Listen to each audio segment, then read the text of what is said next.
Economics live class में आप सबका फिर से स्वागत है। आज की हमारी इकोनॉमिक्स क्लास में हम कक्षा 12वीं के अध्याय 5 मांग की लोच के बाकी बचे हुए भाग को पूरा करने जा रहे हैं। आज की क्लास है विद्यार्थियों बहुत ज़्यादा महत्वपूर्ण होने वाली है, क्योंकि आज की क्लास के एंड में हम मांग की लोच से संबंधित जो न्यूमेरिक प्रश्न है, जो संख्यात्मक प्रश्न है, उनको हल करना सीखेंगे। आज के हमारे टॉपिक को शुरू करते हैं। मांग की कीमत लोच का माप, measurement of price elasticity of demand. मांग की कीमत लोच मापने से हमें यह ज्ञात होता है कि वस्तु की मांग है वो इकाई लोचदार है या इकाई से अधिक लोचदार है अथवा इकाई से कम लोचदार मांग है। जब किसी वस्तु में मांग में परिवर्तन को उस वस्तु की कीमत के परिवर्तन के संदर्भ में मापा जाए तो कहलाता है मांग की कीमत लोच। मांग की कीमत लोच मापने की 3 विधियां होती है हमारे पास: कुल व्यय विधि, अनुपातिक या प्रतिशत विधि, ज्यामिति या ग्राफिक विधि या बिंदु विधि। तो अब हम तीनों को बारी बारी से अध्ययन करेंगे। कुल व्यय विधि में हम ये देखते हैं कि उस वस्तु पर किया गया खर्च है वो कम हो रहा है या उस वस्तु पर किया गया खर्च बढ़ रहा है या समान होता है।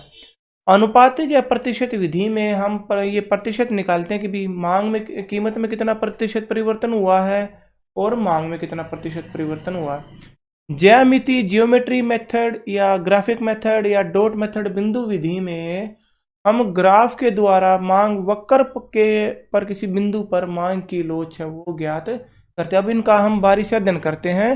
सबसे पहले हमारे पास है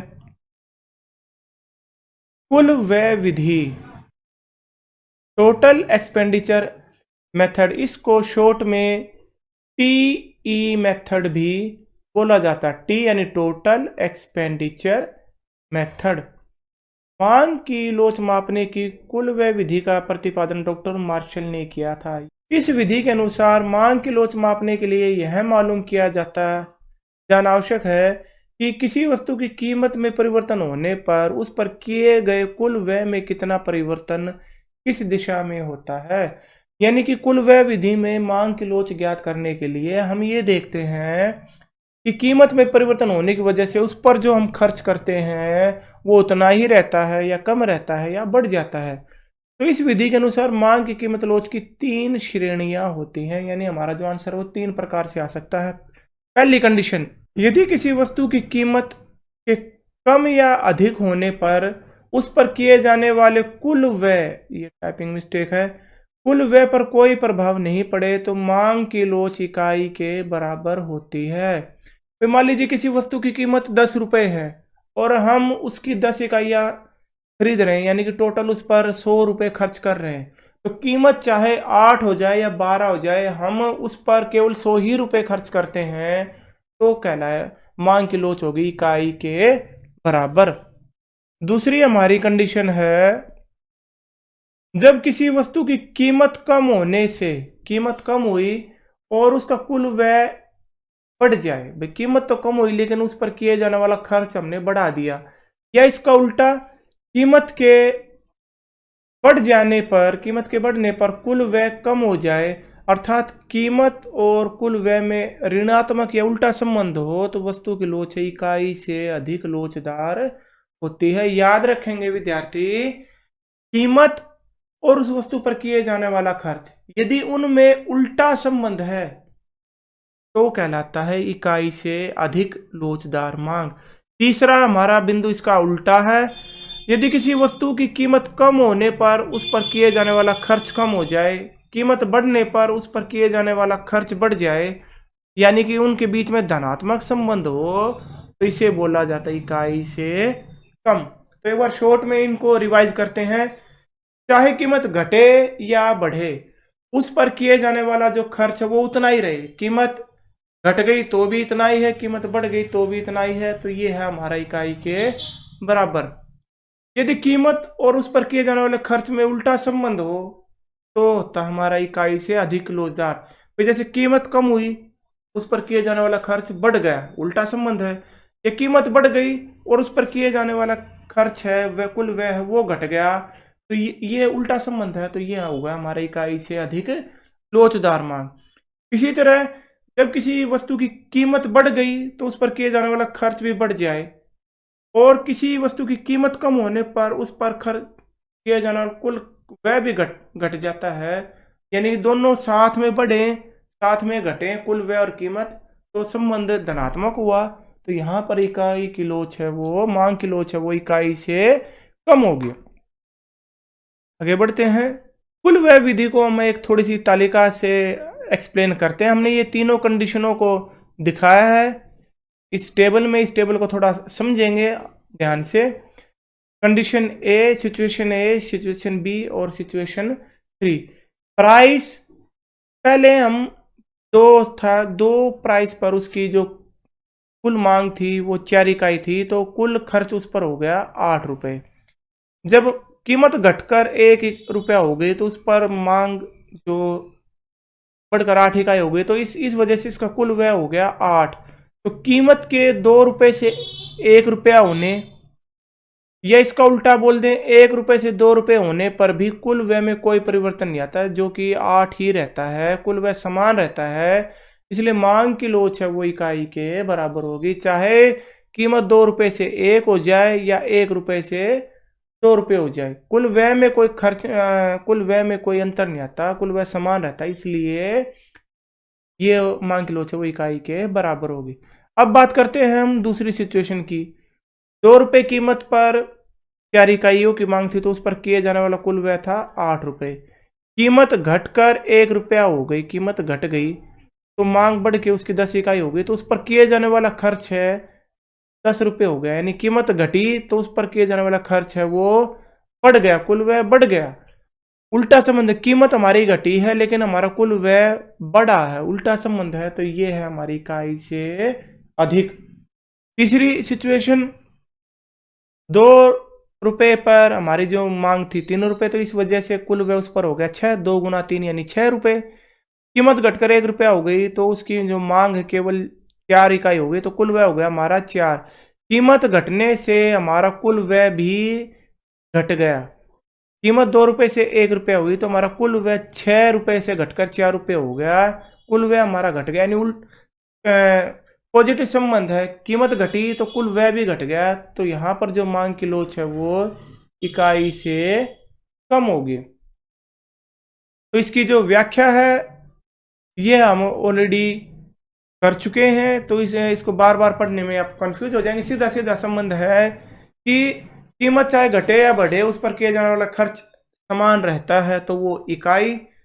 कीमत घटे कुल खर्च, कीमत बढ़ जाए कुल खर्च घट जाए, यानी उल्टा संबंध, या कीमत घटे तो खर्चा बढ़ जाए, उल्टा संबंध हो तो इकाई से अधिक। यदि कीमत बढ़े तो खर्चा भी बढ़ जाए, कीमत घटे खर्चा भी घट जाए, तो ये है हमारा इकाई से कम लोच। अब इसको एक ग्राफ के माध्यम से दिखाते हैं। ये जो हमारा ग्राफ है ये तीनों ही स्थितियों को दर्शाता है। ये है हमारी पहली स्थिति, ओ एक्स पर हमने दिखाया कुल व्यय को, ओ वाई पर हमने दिखाया है कीमत को, ओ वाई अक्ष पर। हम स्टार्टिंग में ही हम इसका ओ एम कीमत थी उस वस्तु की, उस पर किया जाने वाला कुल व्यय TE1 था। ये हमने डॉटेड लाइन को आगे बढ़ा दिया। कीमत बढ़कर n तक चली गई, ये हमारी n तक हो गई, तो भी कुल व्यय केवल TOTE1 ही रहता है। यानी इस स्थिति में चाहे कीमत x हो जाए या y हो जाए या z हो जाए, लेकिन कुल व्यय O से लेके TE1 तक ही रहता है। ये O से लेके TE1 तक रहता है, कुल व्यय में कोई प्रभाव नहीं पड़ता। तो ये जो हमारी सिचुएशन है, ये हमारी इतनी जो सिचुएशन है ये है हमारी इकाई के बराबर, क्योंकि चाहे कीमत घटे या बढ़े कुल खर्च हमारा OTE1 ही रहता है। तो ये है हमारी इकाई के बराबर लोच, यानी कि पहली स्थिति। उसके बाद हम इसका अध्ययन करते हैं। भाई ये जो प्राइस ON से बढ़कर, ये यहाँ पर हमारा n था, OR2 हो गया, बढ़ गया, तो उस पर किए जाने वाला खर्च वो TE1 से घटकर, ये हम इस डॉटेड लाइन को नीचे लाए, TE2 हो गया। कीमत बढ़ी खर्च कम हो गया, यानी कीमत बढ़ी खर्च कम हो गया। तो उल्टा संबंध है, तो ये है हमारी दूसरी स्थिति। इस स्थिति में जो इलेक्ट्रिसिटी ऑफ डिमांड है वो इकाई से अधिक होती है। ये अब यहां से हम तीसरी स्थिति का अध्ययन करेंगे। प्राइस है वो ओ एम था शुरू में, इस पर टी ई वन हम कुल व्यय खर्च कर रहे थे, प्राइस घटकर ओ पी हो गया, तो कुल व्यय घटकर टी ई हो गया, सिर्फ टी ई वन से घटकर टी ई वन हो गया। कीमत कम हुई, कुल व्यय भी कम हो गया, यानी सीधा संबंध है, कीमत कम कुल व्यय भी कम, कीमत बढ़ी कुल व्यय भी बढ़ गया, सीधा संबंध है। तो यहां पर जो हमारी मांग की लोच है वो इकाई से कम होगी। तो विद्यार्थियों इस सिचुएशन को, इस ग्राफ को आप अपनी पुस्तक में थोड़ा सा ध्यान से समझ लेना। अगर यहाँ पर आपको कोई डाउट है तो आप कमेंट्स में आप इसको नोट कर ले, कमेंट्स में आप हमसे पूछ सकते हैं। अब हम करेंगे हमारे सबसे महत्वपूर्ण टॉपिक को, जो पूरी मांग की कीमत लोच में सबसे इंपॉर्टेंट टॉपिक है, अनुपातिक विधि या प्रतिशत विधि, प्रोपोर्शनेट मेथड या परसेंटेज मेथड।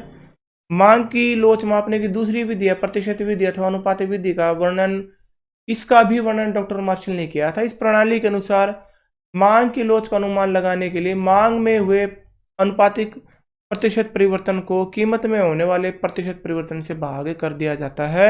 इस स्थिति में मांग का जो सूत्र है ईडी यानी इलेस्टिसिटी ऑफ डिमांड, यानी मांग की लोच इक्वल्स टू माइनस का निशान, सूत्र में हम माइनस का निशान लगाते हैं। मांग में अनुपातिक या प्रतिशत परिवर्तन बटे में कीमत में अनुपातिक या प्रतिशत परिवर्तन, ये हमारा फार्मूला है एक, ये शॉर्ट फार्मूला। इसी फार्मूलों को हम थोड़ा एक्सप्लेन करके हम इस तरीके से लिख सकते हैं, ई डी माइनस का निशान पी, पी हमारा क्या है, पी है हमारा यहाँ पर प्रारंभिक कीमत, यानी कि शुरू में जो हमें कीमत दी गई थी, क्यू, पी बटे में क्यू, क्यू है हमारा प्रारंभिक मांग, डेल्टा क्यू बटे में डेल्टा पी, सूत्र हमारा माइनस के निशान पी अपॉन में क्यू इंटू में डेल्टा क्यू अपॉन में डेल्टा पी। ये जो त्रिकोण जैसा निशान है इसको अर्थशास्त्र में डेल्टा बोला जाता है, इसका अर्थ होता है परिवर्तन, यानी ये जो डेल्टा सिंबल है किसी चीज में परिवर्तन को मापने के काम आता है। तो डेल्टा क्यू क्या होता है, डेल्टा क्यू होता है मांगी गई मात्रा में परिवर्तन, इसका सूत्र होता है क्यू वन माइनस में क्यू, क्यू का तो हमें पता है, ये हमारी प्रारंभिक मांग, क्यू वन क्या होता है, क्यू वन होता है हमारी नई मांग, यानी कि कीमत में परिवर्तन के बाद जो मांग हुई। इसी तरह नई मांग नहीं, ये नई मांग या मात्रा ठीक है। इसी तरह डेल्टा पी होता है हमारा पी वन माइनस में पी, पी का तो हमें पता है प्रारंभिक हमारी कीमत, तो पी वन क्या होगा। तो एक बार फिर से याद रखेंगे, जो हमारा इलेस्टिसिटी ऑफ जो डिमांड है वो होती है हमारा माइनस का निशान P अपॉन में Q, P यानी कि जो शुरू में जो कीमत थी, Q यानी जो शुरू में जो किसी वस्तु की जो मांग थी, इनटू में डेल्टा Q बटे में डेल्टा P। इसके बाद एक छोटा सा सवाल आता है कि अनुपातिक या प्रतिशत विधि में मांग के सूत्र से पहले हम माइनस का निशान ऋणात्मक चिन्ह है वो क्यों लगाते हैं। ये हम ऑलरेडी बता चुके हैं कि कीमत और मांग में विपरीत संबंध होता है, उल्टा संबंध होता है, ऋणात्मक संबंध होता है, तो मांग की लोच हमेशा ऋणात्मक आएगी। इस ऋणात्मक प्रभाव को खत्म करने के लिए सूत्र में माइनस के निशान का या ऋणात्मक का चिन्ह का प्रयोग किया जाता है। लेकिन हमें यह भी ध्यान में रखना चाहिए, ये मोस्ट इंपॉर्टेंट बात है, बच्चे ध्यान रखेंगे, इसको ध्यान से सुन लो। यदि पेपर में जो न्यूमेरिक सवाल दे रखे हैं, संख्यात्मक प्रश्न है, मांग की लोच के गुणांक से के पहले ऋणात्मक चिन्ह लगाया गया है, यानी मांग की लोच हमें दे रखी है पेपर में और उससे पहले हमने माइनस का निशान लगा रखा है, तो हम सूत्र में माइनस का निशान नहीं लगाएंगे। इस चीज को बड़े ध्यान से देखना है, और जो पेपर वाला आपको इसी चीज में कंफ्यूज करेगा, ज्योमेट्रिक मेथड और ग्राफिक मेथड और पॉइंट मेथड, इस विधि का प्रयोग किसी मांग वक्र पर किसी विशेष बिंदु पर मांग की लोच को ज्ञात करने के लिए प्रयोग में हम लाते हैं। जो हमारा मांग वक्र है डी डी, उस पर कोई भी बिंदु, जैसे ये मान लेते हैं यहाँ पर हमारा बिंदु टी डी है, पी बिंदु, इस पर हम मांग की लोच को ज्ञात करने के लिए इस विधि का प्रयोग करते हैं।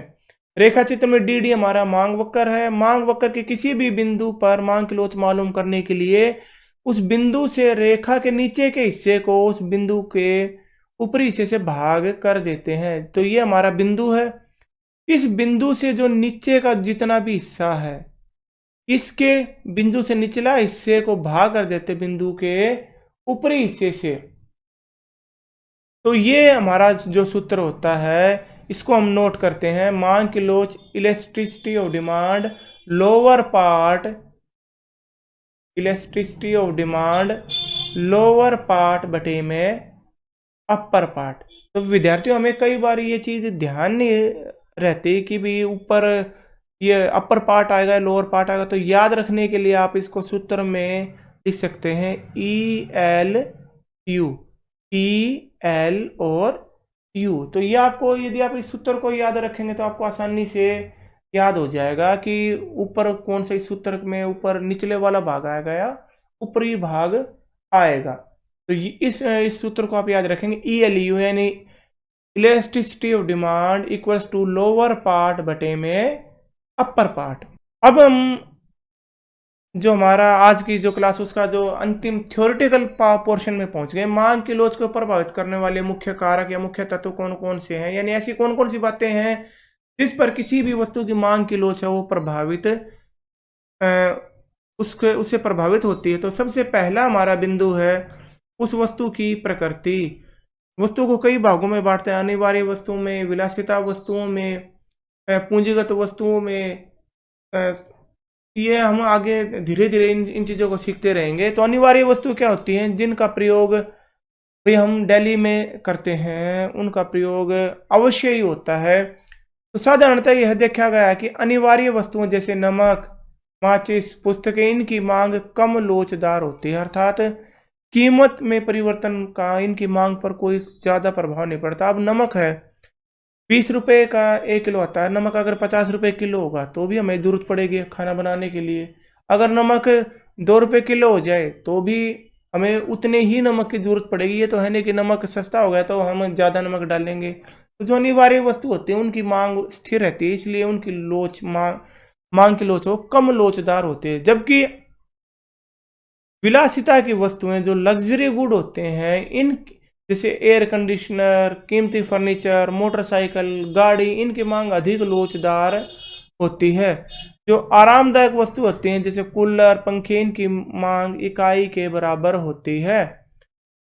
संयुक्त मांग वाली वस्तुओं या पूरक वस्तुओं जैसे कार और पेट्रोल, पेन और स्याही, जूते और जराब, इनकी मांग बेलोचदार होती है। क्यों? क्योंकि एक का प्रयोग करते हैं तो हम दूसरी का प्रयोग अपने आप, मतलब हमारे लिए अनिवार्य हो जाता है। अभी यदि कोई जुराबें, जूते खरीदता है तो साथ में जुराब वो अवश्य लेता है। तो इस वजह से इनकी मांग है बेलोचदार, साधारणतः बेलोचदार होती है। स्थानापन्न वस्तुओं की उपलब्धि, जिस वस्तु के जितने ऑप्शन अवेलेबल होंगी उसकी मांग की कीमत लोच वो उतनी ही लोचदार होंगी। जिन वस्तुओं के स्थानापन्न जैसे चाय, कॉफी, पेप्सी, कोका कोला उचित कीमत पर उपलब्ध है तो उनकी मांग अधिक लोचदार होंगी। क्यों? क्योंकि ऑप्शन यदि अवेलेबल होंगे तो मांग लोचदार होगी, और यदि कोई ऑप्शन अवेलेबल नहीं है तो उसकी मांग बेलोचदार होगी। क्यों? भाई पेप्सी की कीमत बढ़ गई तो पेप्सी का अल्टरनेट हमारे पास है, कोका कोला है, मिरिंडा है, ड्यू है, इनका प्राइस भी सेम है। तो क्या होगा, पेप्सी की कीमत बढ़ेगी तो लोग तुरंत पेप्सी को पीना छोड़ के बाकी कोल्ड ड्रिंक को पीना शुरू कर देंगे। तो इसकी वजह से क्या होगी, पेप्सी की जो मांग है वो लोचदार हो गई। और ये अधिक लोचदार क्यों हुई? क्योंकि इसके अल्टरनेट अवेलेबल हैं, इसके स्थानापन्न है वो उपलब्ध है। तीसरा हमारा बिंदु है विभिन्न उपयोग वाली वस्तुएं। जिन वस्तुओं के विभिन्न उपयोग होते हैं यानी एक से ज्यादा काम में प्रयोग करते हैं उनकी मांग अधिक लोचदार होती है, अर्थात कीमत में परिवर्तन का उनकी मांग में परिवर्तन पर अधिक प्रभाव पड़ेगा। उदाहरण के लिए दूध का प्रयोग हम मिठाई बनाने, चाय पिलाने, चाय या कॉफी बनाने के लिए कर सकते हैं। तो यदि दूध की कीमतें बढ़ जाती हैं तो इसका केवल आवश्यक कार्यों में ही प्रयोग किया जाएगा, जैसे बच्चों को पिलाने के लिए। और यदि दूध सस्ता हो जाए तो हम क्या करेंगे, दूध का प्रयोग ज़्यादा बढ़ा देंगे, हम चाय भी दूध में पत्ती की तरह पिएंगे। चौथा है हमारा उपभोग का स्थगन। स्थगन का मतलब होता है कुछ समय के लिए टाल देना। यदि कोई वस्तु ऐसी है जिसके उपभोग को, जिसकी जरूरत को हम थोड़े दिन के लिए टाल सकते हैं, थोड़े समय के लिए टाल सकते हैं, तो उसकी मांग है वो लोचदार होगी। कैसे इसको पढ़ते हैं? जिन वस्तुओं को उपभोग को भविष्य के लिए स्थगित किया जा सकता है उनकी मांग है वो लोचदार होगी। उदाहरण के लिए यदि मकान बनाने की मांग को भविष्य के लिए स्थगित किया जा सकता है तो मांग बनाने की जो सामग्री जैसे ईंट, सीमेंट, लोहा, पत्थर, इनकी मांग वो लोचदार होगी।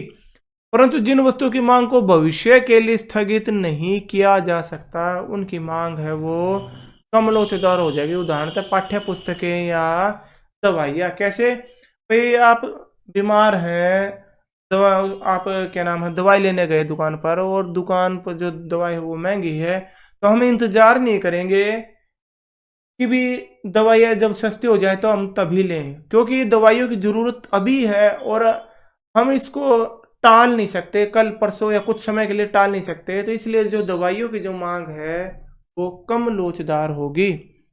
तीसरा हमारा बिंदु है उपभोक्ता की आय।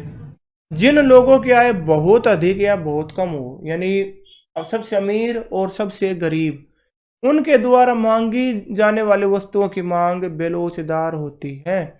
इसका कारण यह है कि कीमत के घटने या बढ़ने का इन लोगों के द्वारा मांग की जाने वाली मांग पर कोई प्रभाव नहीं पड़ता। भाई अमीर है, बिल्कुल वो कहते हैं टाटा, बिरला, अंबानी परिवार है, तो उसको क्या फर्क पड़ता है अभी किसी भी चीज़ के, अमीर या किसी भी वस्तु की कीमत चाहे कितनी ज़्यादा हो जाए कितनी कम हो जाए, क्योंकि उसकी इनकम इतनी ज़्यादा है। इसी तरह जो गरीब है, गरीब को मोटरसाइकिल का या गाड़ी का प्रयोग नहीं करना, तो गाड़ी चाहे कितनी महंगी हो जाए उसकी मांग में कोई प्रभाव नहीं पड़ता।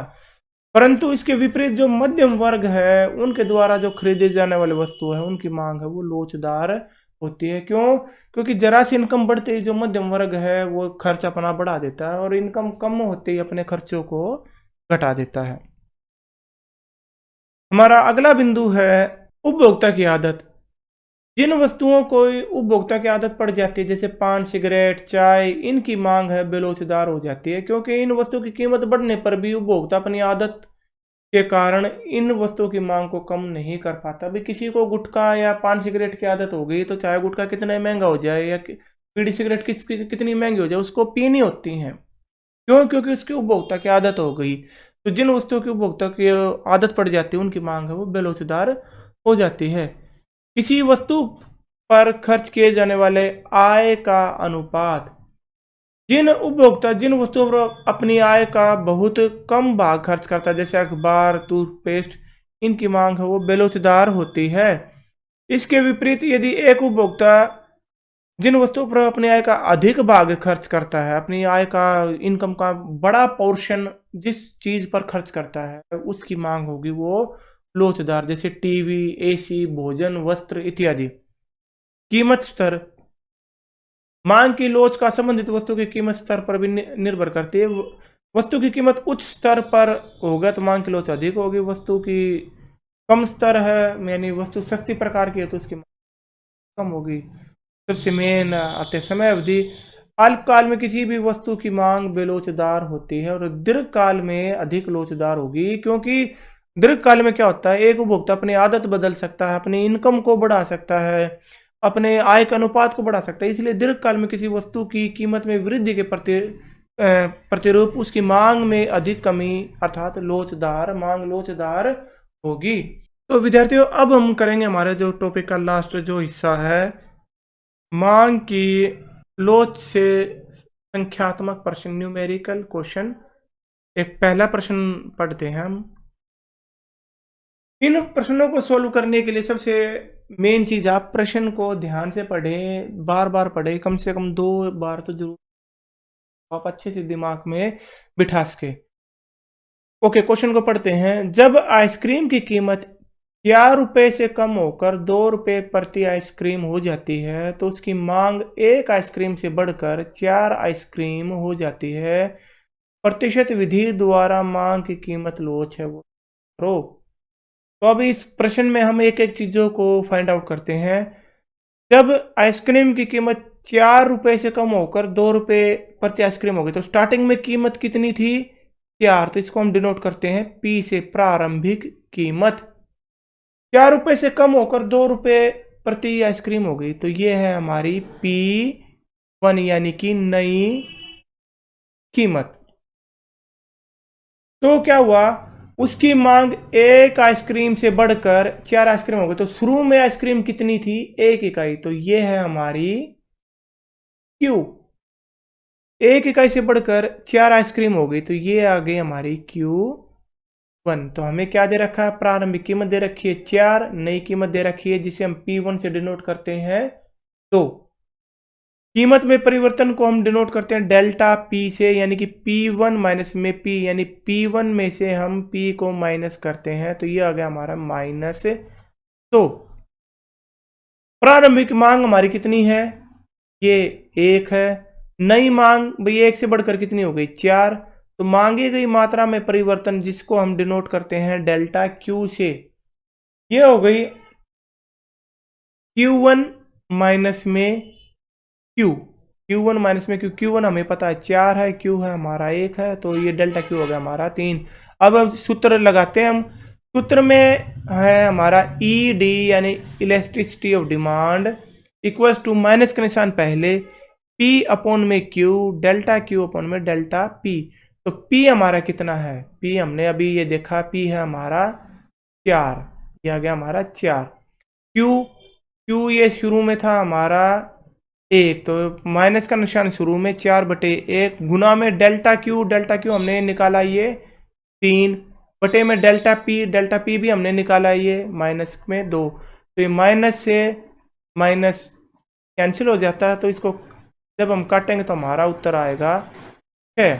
अब विद्यार्थी जो हमने देखना है वो हमारा जो उत्तर आएगा इस विधि में वो हमारा आएगा 0 या पॉइंट में, जैसे 0.5, 0.6 या 0.2 या फिर 1 से ज़्यादा 1.5, 5, 20, 25।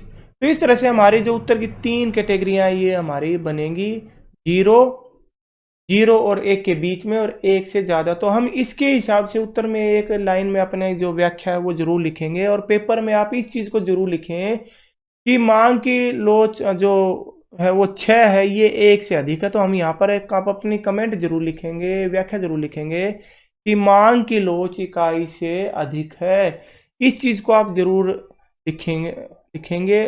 दूसरा हमारा सवाल है, जब वस्तु की कीमत 80% गिरती है तो उसकी मांग है वो 100% बढ़ जाती है। तो मांग की कीमत लोच को ज्ञात कीजिए। यहाँ पर दिया गया है कीमत में परिवर्तन 80%, मांग में परिवर्तन कितना हुआ 100%।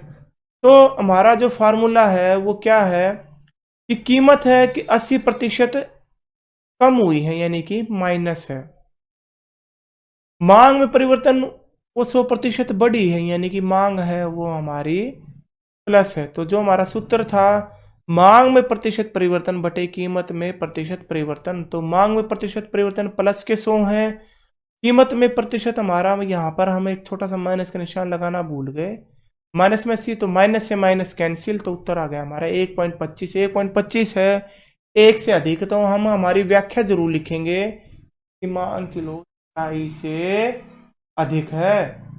अब हम करते हैं एक तीसरा सवाल और, ये काफी अच्छा सवाल है, थोड़ा ध्यान से देख लेंगे बच्चे। एक उपभोक्ता 5 रुपए प्रति इकाई पर किसी वस्तु की 40 इकाइयां खरीदता है। तो ये है हमारा P, शुरुआत में जो कीमत थी और शुरुआत में जो मांग थी यानी कि Q। उस वस्तु की कीमत की लोच -1.5 है, इसने हमें लोच दे दी। ज्ञात कीजिए कि 4 रुपए प्रति इकाई पर उपभोक्ता कितनी इकाई खरीदेगा। तो ये हमें दे दिया P1 दे दिया, Q1 हमें नहीं पता, Q1 हमें मिसिंग है इस सूत्र में। एक चीज और इसमें ध्यान रखने वाली बात है विद्यार्थियों, पहले हम एक एक वैल्यू को पुट करते हैं। प्रारंभिक कीमत कितनी 5, ये दे रखी इसने।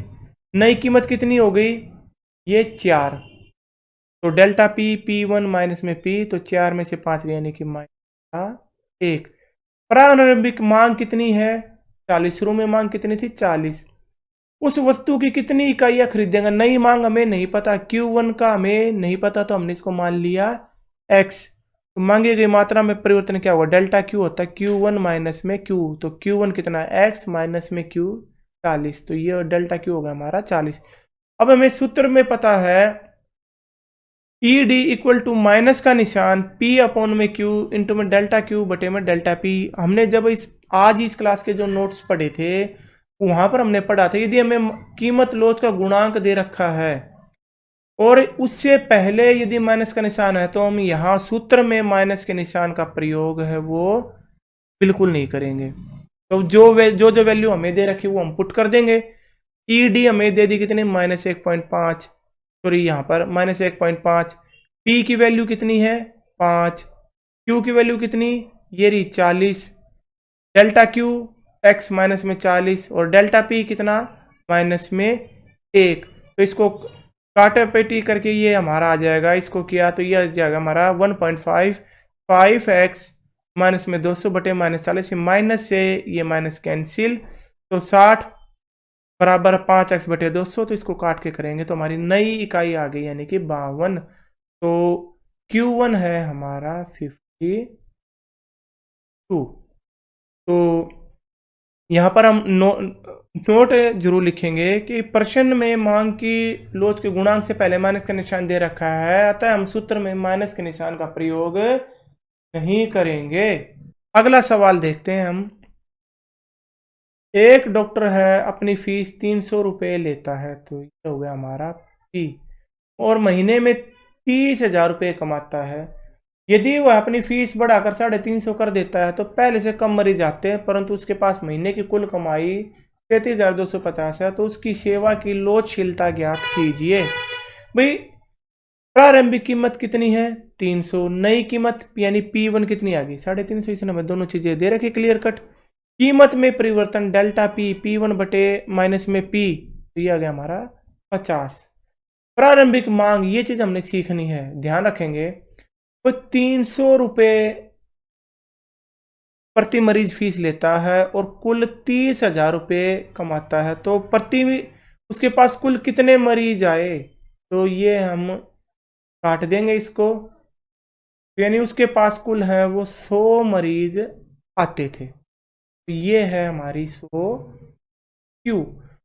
फीस उसने बढ़ा दी 350, तो उसने महीने के कमाए 33,250, तो इसको हम इससे 350 से भाग करेंगे, तो ये हमारा 5 सत्ते 35, 5 से 5 छिके 30, 5 छिके, इसको आगे काटेंगे तो 7 निम 63, 3 7 पंजे 35, तो 95, ये नए मरीज हो गए, उसके मरीज घटकर 95, तो ये हो गए हमारे Q1। तो वही Q1 में से Q घटाते हैं, 95 से 100 गए यानी कि माइनस में 5। फार्मूला है हमारा ED, माइनस का निशान पहले P अपॉन में Q बटे इंटू में delta Q upon delta P। तो ED वैल्यू पुट कर दो, P कितना था शुरू में 300 बटे Q हमने निकाला था कितना, तो मल्टीप्लाई बाई डेल्टा Q हमने यहाँ पर निकाला माइनस में 5 बटे में डेल्टा P यानी कि यहाँ पर था 50। इसको सारा काट करके जैसे ये 2 0 से 2 0 कट गई और यहाँ पर ये हो गया 5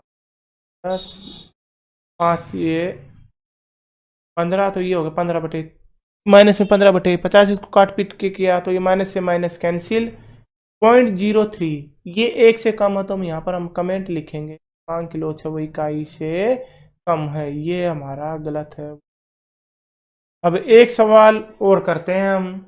पेपर में आमतौर पर जो आपका सवाल आएगा वो इस तरीके से वाला आएगा, कोई आपको एक टेबल दे देंगे और बोल देंगे भी मांग की कीमत लोच है वो ज्ञात कीजिए। तो कीमत हमें दे रखी 10 रुपये से 15 रुपये हो गई, मांग है वो 100 इकाई से 50 इकाई। कीमत शुरू में कीमत थी 10, तो यानी कि P शुरू में, उसके बाद कीमत बढ़कर हो गई 15, तो ये है हमारा P1। शुरू में मांग थी हमारी 100, तो ये है हमारा Q और ये है Q1। बस उसके बाद सवाल हमारा आसान है। 4 चीजें हमें पता चले, P और P1, Q और Q1, ये 4 चीज पता चल जाए, हम मांग की लोच का जो सवाल है वो आसानी से कर सकते हैं। तो निकालते हैं। प्रारंभिक कीमत यानी कि P दे रखा है 10, नई कीमत P1 यानी कि 15। तो कीमत में परिवर्तन डेल्टा P होता है हमारा P1 माइनस में P, तो 15 में से 10 गए 5। प्रारंभिक मांग कितनी, तो दे रखी यानी कि Q। नई मांग Q1 से डिनोट करते हैं हम इसको, कितनी दे रखी 50। मांग में परिवर्तन होता है हमारा Q1 माइनस में Q1 यानी 50 में से 100 गए यानी माइनस के 50। उसके बाद इस सूत्र में हम वैल्यू को पुट कर देंगे, ये माइनस से माइनस कैंसिल हो जाएगा तो उत्तर आएगा प्लस का 1। ये 1 है तो हम लिखेंगे, कमेंट में लिखेंगे मांग की लोच है वो इकाई के बराबर है। ये वो पिछली स्लाइड वाली जो लाइन है वो ऐसे कैसे टाइप आ गई, इसको बताना भूल गया मैं। तो विद्यार्थियों इस चीज़ को हम जरूर कमेंट जरूर लिखेंगे, इससे एक जो चक्कर होता है उस पर एक अच्छा प्रभाव पड़ता है। आज की ऑनलाइन क्लास में हमने सीखा है, सबसे पहले हमने सीखा मांग की कीमत लोच, ये हमारा है आज की क्लास। सबसे पहले हमने मांग की कीमत लोच की माप की 3 विधियां सीखी, विधि, आनुपातिक विधि, ज्यामितीय ग्राफिक विधि या बिंदु विधि। मांग की कीमत लोच को प्रभावित करने वाला है, और उसके बाद प्रश्न। तो प्यारे विद्यार्थियों इसके साथ हमारी आज की लाइव क्लास है वो यहाँ मैं एंड करता हूँ। आप सभी को गुड नाइट। आप सभी स्वस्थ रहें, मस्त रहें, अपनी पढ़ाई में व्यस्त रहें। तो गुड नाइट क्लास।